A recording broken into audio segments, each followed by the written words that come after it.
하나님 아버지는 자녀들인 여러분이 복된 가정 세우기를 원한다는 사실을 믿으시기 바랍니다. 그런데 우리 가정들이 잘 되려면 특히 자녀들이 잘 되어야 하는 것이죠. 우리 자녀들이 잘 되고 우리 가족들이 잘 되는 세 가지 내용을 살펴보고 싶습니다. 첫째, 가정에서 좋은 언어를 사용해야 합니다. 자녀들을 좋은 언어로 교육하시기 바랍니다. 사실 우리 인간은 태어날 때부터 돌봄과 교육이 필요합니다. 심지어 우리는 인생의 4분의 1인 20년을 부모의 보호 아래 교육을 받아야 하는 것이 사실입니다. 이런 자녀의 교육은 먼저 언어로 이루어지는 것이죠. 어느 가정이라도 복받는 가정이 되려면 좋은 언어가 그 가정에 있어야 합니다. 언어가 중요합니다. 언어로 가족과 특히 자녀들을 싸구려로 만들어 버려서는 안 되는 것입니다. 시장에 가면은 물건 팔고 남대문 시장 가면 옷 파는 분들이 그러더라고요. 골라 3,000원 3,000원 그래요. 그렇게 보면은 저 정도 되면 15,000원은 돼야 될 것 같은데 3,000원 3,000원 합니다.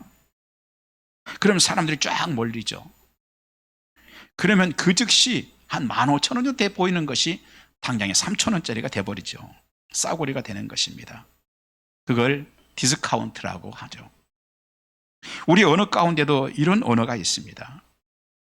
그런 언어는요, 자식도 싸구려로 만들어버리고 자신의 사업장도 싸구려로 만들어버리고 그렇게 사랑한다고 했던 남편도 싸구려로 만들고 아내도 싸구려로 만들어버립니다. 안타깝게도 그런 언어가 가정에도 있습니다. 가정에서 아이들이 늘 무엇인가 기대 이하였고 조금 뭔가 부족했던 아이가 어느 날 좋은 일을 했어요. 어느 날 기대 이상의 일을 했어요. 그래서 부모가 뭐라고 그러냐면 아이고 행여나 네가 이렇게 말하는 것은 디스카운트 언어입니다. 그런 언어는 아이들 가슴에 비수가 되는 것입니다. 그런 것은요, 너는 싸구려야 하는 도장을 찍는 것이죠. 그것은 교육의 역기능입니다. 때문에 아이들의 심각한 행동 뒤에는 심각한 부모가 있다는 것입니다. 그래서 요즘에는 아이에게서 문제를 찾지 않고 부모에게서 문제를 찾으려고 합니다. 그런 부모는 주로 부정적인 언어를 사용합니다. 가정에서 끝없이 누군가를 비난하고 평가하는 언어를 대수롭지 않게 자녀들 앞에서 쏟아냅니다. 그런 부정적인 언어가 부정적인 사람을 만드는 것입니다. 그런 가정에서 자라면 아이가 따돌림의 대상이 되거나 반대로 문제아가 되어서 다른 아이들을 따돌리는 아이가 됩니다. 아이들에게 언어는 매우 중요한 것입니다. 우리 교회 성민이 얼마 전에 경찰 시험 합격했죠. 성민이가 어릴 때 이제 할머니 모시고 살았어요. 김상노 장로님이 장로님 가정에서 이제 어머니 모시고 살았는데 어머니가 어디 분이냐면 충청도 분이세요. 그러다 보니까 이 아이가 늘 충청도 말을 할머니에서 듣고 배운 거예요. 오늘 신방을 갔더니 아이가 가지고 놀던 장난감이 고장이 나서 부서졌어. 아이가 뭐라고 그러냐면 아이고 장난감이 절단 났네 그러더라고요. 조그만 아이가. 저희 동기 중에 목포 제1교회라고 유달산 밑에 있는 교회에 담임 목회하는 목사님이 있습니다. 그 목사님 아들 둘이 있어요. 그 목포이니까 전라도 말을 하겠죠. 작은 아들을 데리고 목욕탕을 다녀왔습니다. 근데 아이가 일기를 썼어요. 뭐라고 썼느냐? 오늘 아빠와 함께 목욕탕에 다녀왔다. 개안했다.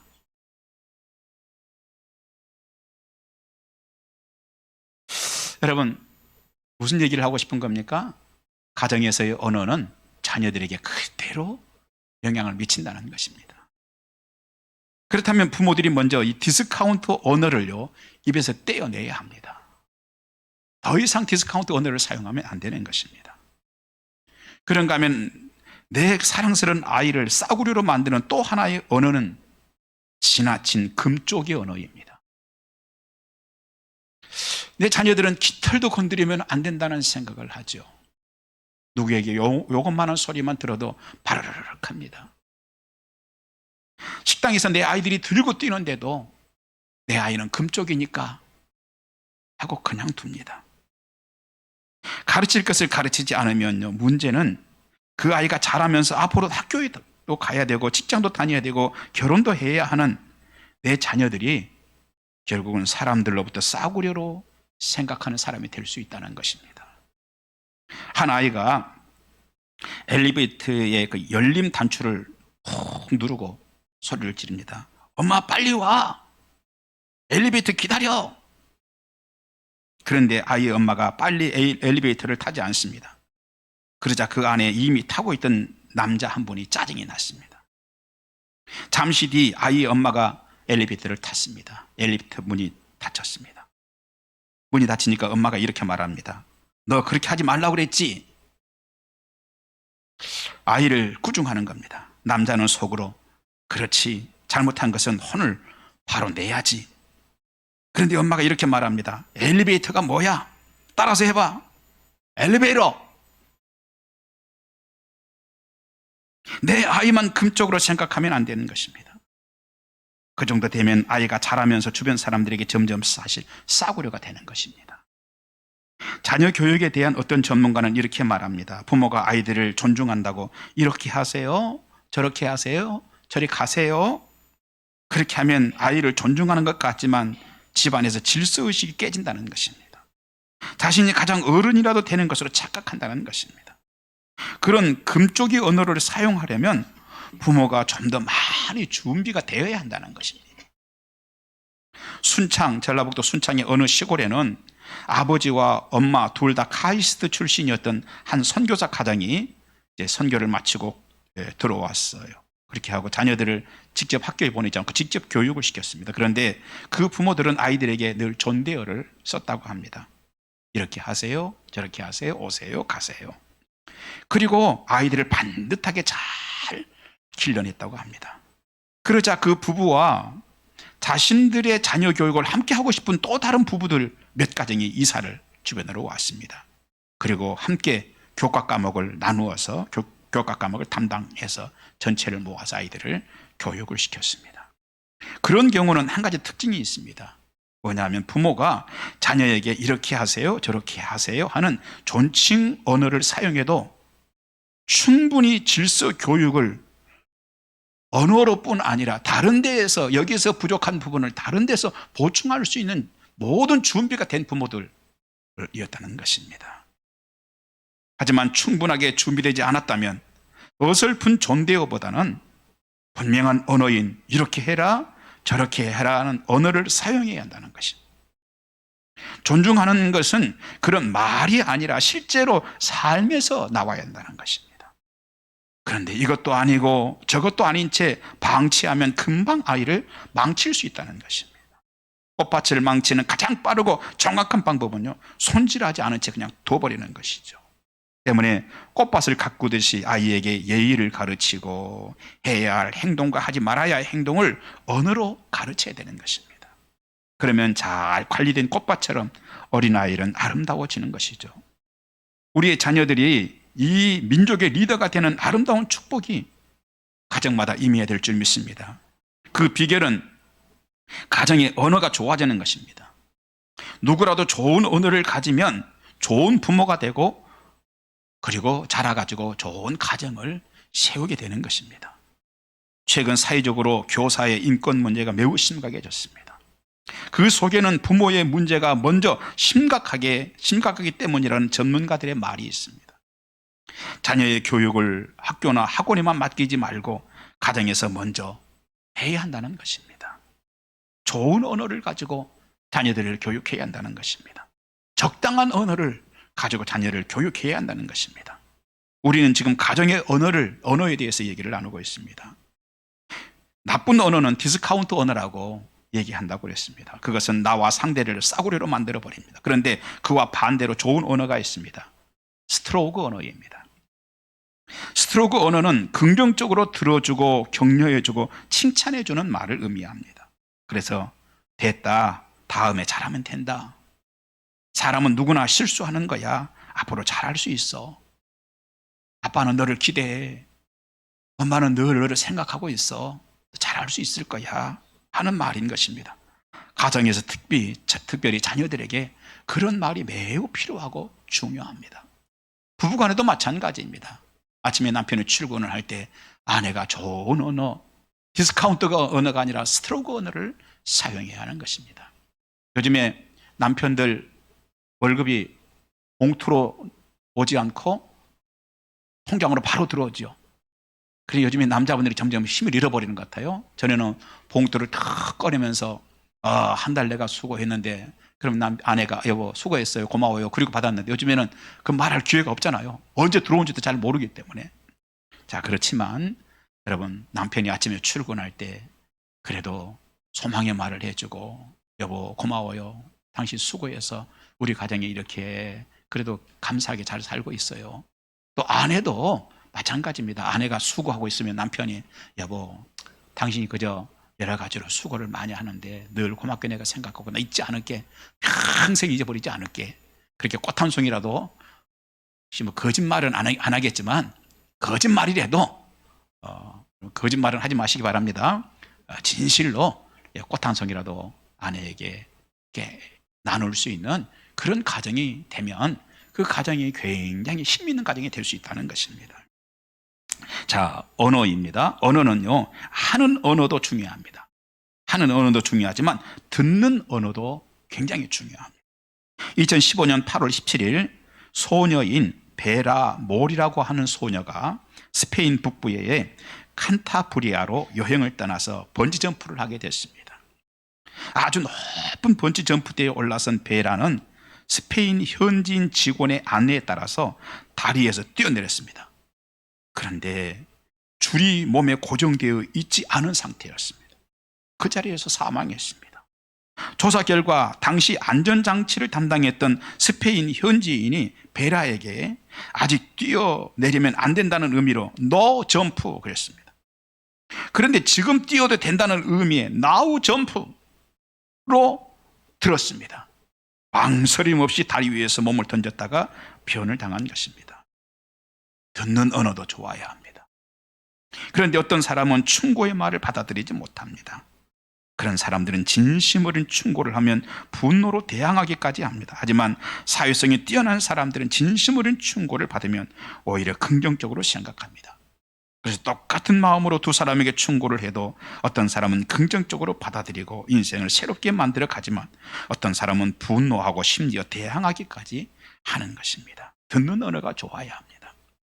오늘 본문은 죄수인 바울이 간수에게 복음을 전할 때 그 축복의 순간에 간수는 바울의 말을 하나님이 주신 축복으로 받아들였다는 것입니다. 그렇게 들었다는 것입니다. 그리고 바울은 그 복된 말씀을 그에게 주면서 그의 개인만이 아니라 가정까지 축복의 대상으로 포함을 시켰다는 것입니다. 그렇다면 오늘 우리의 가정도 복을 받아야 될 줄 믿습니다. 나도 복을 받아야겠지만 가정도 그렇게 세워져야 될 줄 믿습니다. 그 일을 위해서 자녀들에게 좋은 언어로 영향을 미치시는 여러분이 되시기 바랍니다. 두 번째는 좋은 삶의 자세를 가르쳐 줘야 합니다. 그것이 축복된 가정을 세워가는 비결입니다. 자녀들에게 좋은 삶의 자세를 가르쳐 주십시오. 자녀들이 어릴 때부터 소망의 생각을 하도록 채워주시기 바랍니다. 부정과 불평을 배우지 않도록 하시기 바랍니다. 부모들이 아이들 앞에서 가까운 사람들을 날카롭게 판단하는 모습을 보이지 않는 여러분 되시기 바랍니다. 긍정과 소망의 모습을 보여주시기 바랍니다. 긍정과 소망이 습관이 되도록 해주시는 부모가 되시기 바랍니다. 그 가운데 부모가 자녀에게 꼭 해줘야 되는 것 한 가지가 있는데 그게 뭐냐? 삶의 자세 가운데 제가 여러분에게 꼭 권면하고 싶은 것이 하나 있습니다. 끝까지 포기하지 않는 정신을 아이에게 가르쳐 주십시오. 그런 삶의 자세를 가르쳐 주십시오. 탈무드에 보면 이런 글이 있습니다. 어떤 사람이 왕의 노여움을 사서 사형 선고를 받습니다. 그날 그냥 죽을 수 없어서 왕에게 살려달라고 애원하면서 이렇게 간청했습니다. 저에게 1년의 여유를 주신다면 임금님이 가장 애지중지하는 말에게 하늘을 날도록 가르쳐 보겠습니다. 만일 1년이 지나도 말이 하늘을 날지 못한다면 그때 가서 형벌을 내려주십시오. 왕은 그 죄수의 이야기를 받아들여서 1년 동안 더 살려주기로 했습니다. 동료 죄수들은 걱정스러운 얼굴로 말합니다. 아니, 말이 어떻게 하늘을 날 수 있어? 이런 말로 왕을 조롱했으니 형벌을 피할 수 없을 것이요. 그런데 그는 말합니다. 걱정하지 말게. 1년 내에 무슨 일이 일어날지 미래의 일을 누가 알겠는가? 1년 내에 왕이 죽을지도 모르잖아. 또 1년 내에 말이 죽어버릴 수도 있잖아. 아니고 정 안 되면 1년 후에 정말로 말이 하늘을 날지도 모르잖아. 여러분, 사람은요 많은 가능성을 가지고 있습니다. 그리고 상황은 언제나 달라질 수 있습니다. 그렇다면 자신의 인생을 스스로 부러뜨리지 않는 자녀들이 되도록 해야 합니다. 자신의 인생을 스스로 부러뜨리는 게 뭐냐? 포기하는 것입니다. 우리가 자녀들 앞에서 비난하거나 불평하는 모습이 아니라 늘 소망으로 다시 일어나는 모습을 자녀들에게 보여주시기 바랍니다. 그리고 가능성을 붙들는 부모님의 모습을 자녀들에게 보여주십시오. 그것을 보고 몸에 익힌 자녀들이 결국 그런 소망의 인생, 복된 인생 살 수 있을 줄 믿습니다. 세 번째, 신앙의 공동체를 만드시기 바랍니다. 바울과 실라가 목숨을 아끼지 않고 복음의 씨앗을 심었습니다. 그런데 돌아온 것은 극단적으로 악화된 상황이 돌아왔습니다. 복음 전하면서 저 많은 여인에게 귀신을 내쫓아 준 것 때문에 심하게 매를 맞고 깊은 감옥에 갇혔습니다. 많은 생각이 들었을 것입니다. 하나님 이럴 수 있어요. 나 하나님 일한다고 열심히 복음 전하고 다녔습니다. 내가 뭐 잘못한 게 있습니까? 그런데 나에게 돌아온 것은 심한 매질이었고 감옥입니다. 하나님, 이건 뭔가 잘못된 거 아닙니까? 내가 하나님 믿는 거 이제 끊어야 될 것 같아요. 별의별 생각이 다 들었을 것입니다. 하지만 그들은 상황 때문에 살고 죽는 자들이 아니었습니다. 부활하신 예수님 때문에 죽고 사는 자들이었습니다. 그러니 그들의 몸은 감옥에 있지만 그들의 시선은 선명하게 하나님께 고정 찬송을 합니다. 내 주는 살아계시고 주 안에 나 있어. 내 주는 살아계시고 주 안에 나 있어. 찬송하죠. 내 영혼이 은총 입어. 찬송합니다. 그리고 기도를 합니다. 그런데 갑자기 그곳에 하나님의 임재가 임했습니다. 하나님의 임재가 있는 그곳에는요 새로운 질서가 확립되기 시작했습니다. 이제 사람들이 사람을 가두어서 세우는 그런 질서는 의미조차 없게 됐습니다. 감옥이라고 하는 것은 아무것도 아닌 것이 됐습니다. 오직 살아서 역사하시는 그 전능하신 하나님의 위엄이 전체를 지배하고 있었어요. 이전에는 이 땅에 법률이 전부였습니다. 이전에는 감옥이 그들을 지배했습니다. 이전에는 간수가 휘두르는 채찍이 힘이었습니다. 그러나 이제 하나님의 임재 아래서는 그런 것들은 먼지이고 스치는 바람 한 줄 같은 것이었습니다. 오직 크고 두려우신 하나님의 임재로 인해서 새로운 질서가 확립되고 새로운 권능이 그것을 지배하기 시작했습니다. 그 순간 이 땅 질서의 상징인 간수는 죄수가 도망한 것으로 생각합니다. 검을 뽑아 자결을 시도합니다. 그런데 그것을 막아서는 사람들이 있습니다. 놀랍게도 심하게 매를 맞고 감옥에 갇히기까지 한 죄수들인 바울과 실라였습니다. 우리가 여기 있다. 너를 해치지 말라. 당연히 도망했을 것이라고 생각했습니다. 하지만 그들은 그 좋은 기회를 잡고도 도망하지 않고 담대히 거기에 그대로 서 있었습니다. 세상에 이런 일은 있을 수 없는 일입니다. 세상에서는요 없는 구멍이라도 뚫고 도망을 갑니다. 그런데 기회가 왔는데도 도망가지 않습니다. 이것이 기독교의 힘입니다. 이것이 예수 믿는 것의 힘인 것입니다. 간수는 심한 두려움과 존경심에 사로잡힙니다. 간수가 무릎을 꿇습니다. 선생들아, 선생들아, 상황이 바뀌었습니다. 바울과 실라에게 최고의 시간이 왔습니다. 그때 바울은 조금 전 그 억울한 일에 대한 항변이나 원망이나 보복을 하지 않습니다. 여러분, 그거 쉽지 않은 일이에요.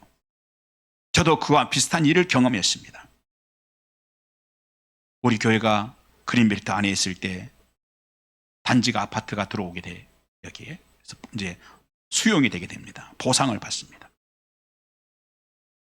자, 그런데 그린벨트 내에 우리가 교회가 가지고 있던 땅이 어떤 땅들이 있었느냐? 그린벨트 내에 번지가 각기 다르게 세금을 따로 내고 살고 있던 오래된 구옥 한 채가 있었어요. 그리고 창고 한 동에 포함된 주택 또 한 채가 들어있었어요. 주택이 각기 필지가 다른 두 가옥이 주택이 두 필지, 두 주택이 들어있었습니다.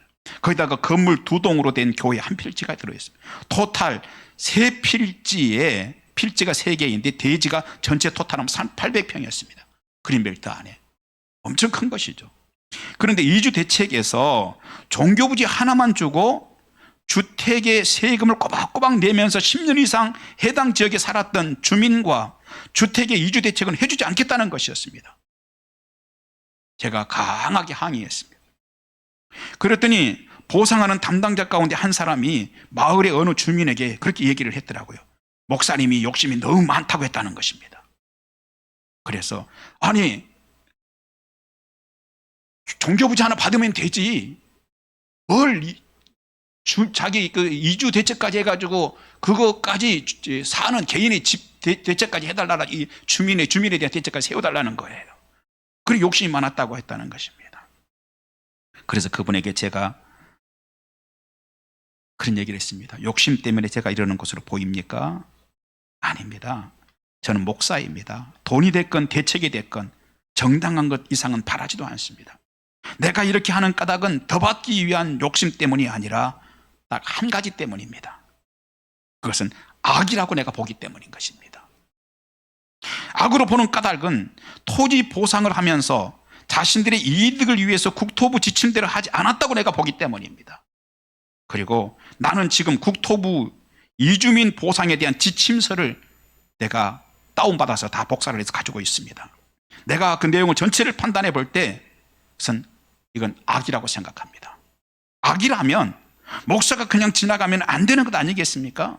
다음에는 이런 악한 일들이 일어나지 않도록 모든 방법과 어떤 사람을 동원해서라도, 누구를 동원해서라도 최선을 다해서 이것을 제재를 해야 되고 브레이크를 한 번은 걸어야 될 책임이 목사에게 있지 않겠습니까? 그때 느낀 것이 있었습니다. 나는 악이라고 스스로 판단했기 때문에 감정의 문제보다는 앞으로 실현되는 문제가 이렇게 돼서는 안 되겠다. 목사가 이건 어떻게든지 막아서 봐야 되겠다 하는 것이었으면 세상 사람이라면 보복하고 싶은 마음도 생기겠구나, 그런 생각이 들더라고요. 오늘 본문의 바울이 딱 지금 그런 상황입니다. 그런데 그 억울한 순간에 바울은 원망이나 보복하지 않습니다. 그의 속에 있던 것이, 그의 진짜 속에 있던 게 올라옵니다. 그것은 주 예수였습니다. 그래, 주 예수를 믿으라, 그리하면 너와 네 집이 구원을 받으리라. 예수를 믿고 구원받는 길을 알려준 것입니다. 그 축복의 길로 초청한 것입니다. 왜 바울은 그렇게 했을까요? 하나님이 살아 계시기 때문입니다. 예수님만 생명이기 때문입니다. 바울이 그 간수에게 예수 이름을 주는 것이 세상에서 가장 귀한 것을 주는 것이었습니다. 그 외에 어떤 것도 지금 땅을 흔들어 버리고 옥문을 열어버리는 이런 살아계신 하나님을 주는 것보다 더 귀한 것은 없습니다.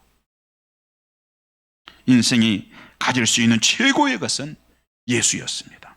오늘 본문은 하나님의 종 바울을 통해 한 가정을 축복하시는 하나님을 보게 됩니다.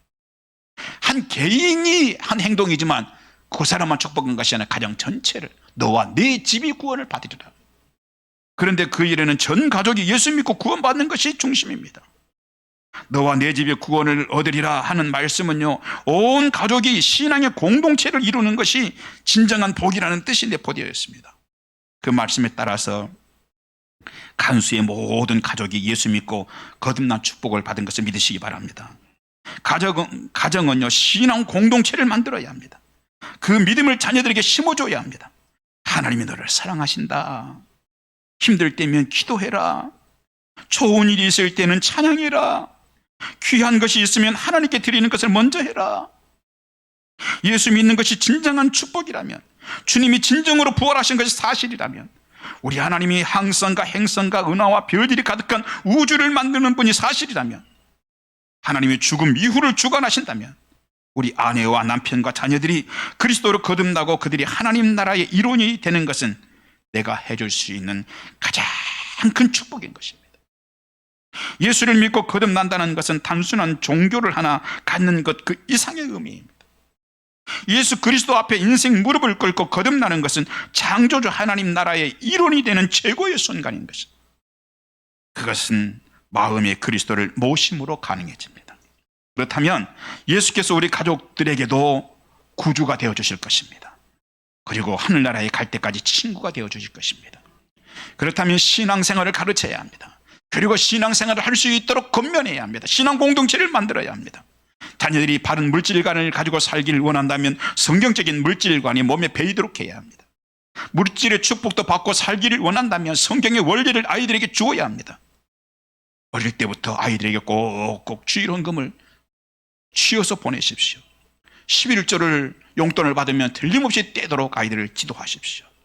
감사헌금을 드릴 때는 네 손으로 내용이 감사한 내용이 무엇인지 적도록 하십시오. 교회 생활도 가르쳐야 합니다. 교회 가서 네가 어떤 것들이 쓰레기를 버리게 될 때는 반드시 분리수거를 해라.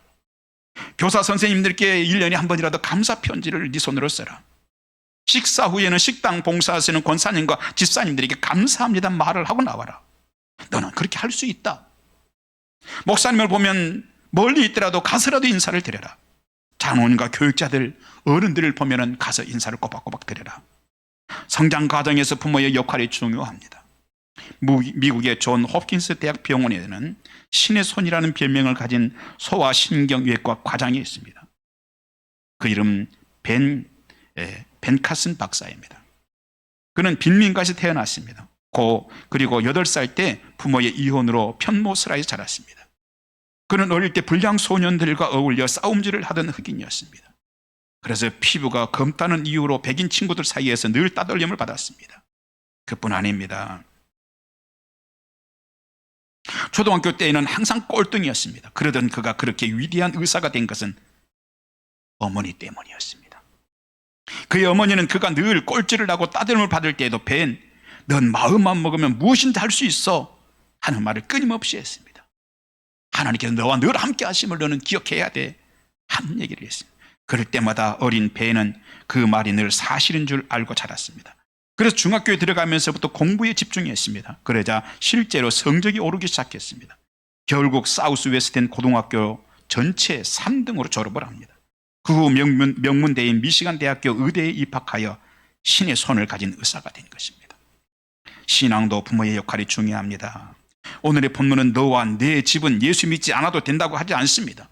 모두 구원의 대상이라고 말하고 있습니다. 모두 신앙 공동체를 만들라는 것입니다. 그래서 하나님께서 평생 그들을 이끄시고 인도해 주시는 친구가 되도록 하라는 것입니다. 명문대학인 영국의 캠브리지 대학교에서는 흡연, 음주, 경제 문제, 사회적 지위, 일하는 스타일, 인간관계 등을 조사한 바에 의하면 의외의 사실, 즉 뜻밖의 내용들이 밝혀졌습니다. 담배를 피우는 것과 술을 마시는 것과 그 외 여러 조사 항목들이 포함됐습니다. 그것들은 인간 수면과 전혀 무관하다고 할 수는 없겠지만 그보다 훨씬 이색적인 조사 결과가 나왔습니다. 즉 건강하고 장수하는 사람들의 단 한 가지 공통점은 의외로 친구였던 것입니다. 친구가 없는 사람일수록 스트레스에 시달리고 마음고생이 심하고 쉽게 병에 걸리고 노화가 빨라지고 일찍 죽는 사람들이 많았다는 놀라운 사실이었습니다. 성경에서 말하는 것이 무엇입니까? 예수님은 너의 친구라고 말씀하고 있습니다. 그 좋은 예수님도 여러분 가족 가운데 누구에게라도 연결해 주려고 할 때의 의미가 있는 것입니다. 가장 좋은 것은 신앙생활을 하도록 하는 것입니다.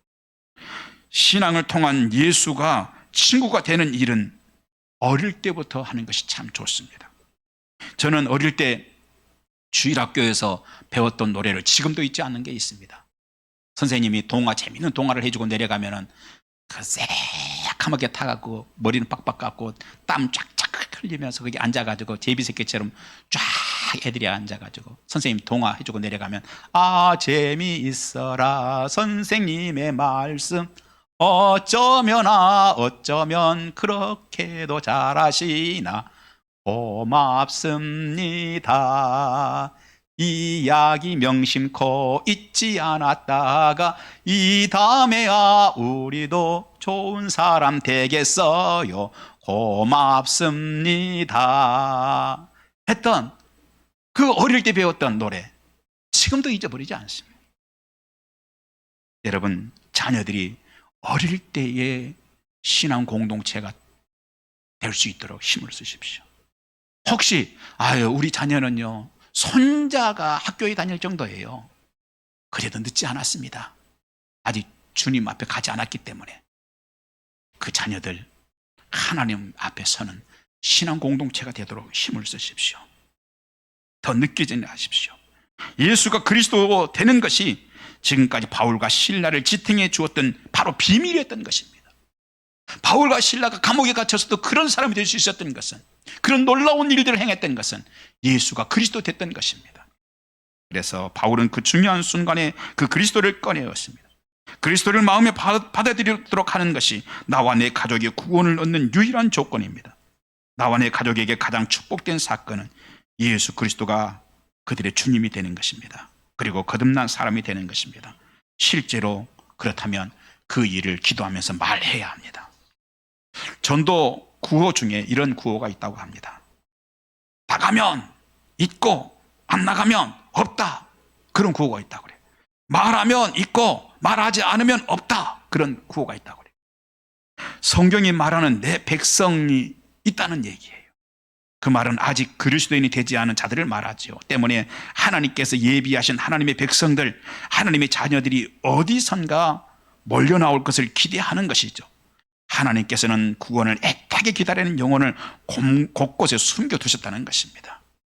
지금까지 우리 가족들이 예수를 믿지 않았다면 그 가족이 하나님이 예비하신 가족이 심령이 되기를 간절히 바랍니다. 이야기하십시오. 한 번만 나와 함께 교회 가자. 입을 열어서 복음을 전하십시오.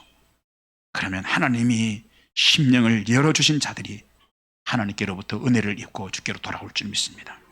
지나는 말로 슬쩍 간보듯이 슬쩍슬쩍 하지 마시고 진지하고 진실하게 말하십시오. 어느 선교학자가 표본 조사를 했습니다. 누군가가 자신에게 예의 있는 방법으로 복음을 이야기하거나 대화를 나눌 때 어떠했는지 설문조사를 했습니다. 그런데 놀라운 결과가 나왔습니다. 혐오스럽다, 싫다, 다시는 이 사람을 안 만나겠다라고 한 사람이 전체의 2%밖에 되지 않았습니다. 나머지 98%는 이 사람이 말하는 것은 동의하지는 않더라도 감사하다는 반응을 보였습니다.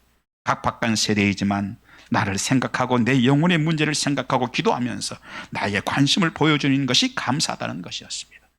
동의하지 않더라도 또 감사하다는 말을 입으로 표현하지 않더라도 고맙다는 생각이 든다는 것입니다.